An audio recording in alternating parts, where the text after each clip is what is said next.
rapiri ver bana biti. Sendeki rap kelebek kendisi gibi, ömrü bir gün sürer hep tekleyerek, milleti kekleyerek. Hepsini üstüne cismine alın, malın tekisin senin aklın yarım. Sözüm meclisten içeri tabi bakın, lakin tabi hakim bey kesmişse infaz çok sürmez gün gelir. Dünyada yanlışa yer kalmaz, karışır kafalar akıl almaz. Devran döner güzele çirkin bakmaz, hadi bu düzene dur de. Hayır yanlışın peşinden gitme, doğruyu her zaman bırakma savun. Unutma dünya döner sen dönme. Çürüyor iyi niyetin, çürüyor çoktan ihmal ettin. Saklamayı beceremedin, fazla mal göz çıkardı müsriflik ettin. Çürüyor iyi niyetin, çoktan ihmal ettin. Saklamayı beceremedin, fazla mal göz çıkardı müsriflik ettin.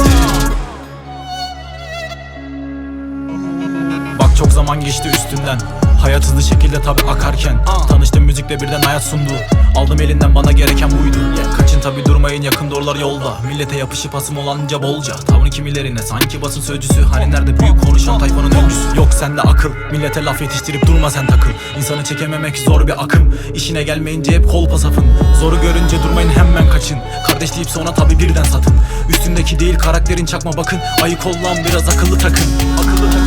Çürüyor iyi niyetin, çoktan ihmal ettin. Saklamayı beceremedin, fazla mal göz çıkardı müsriflik ettin.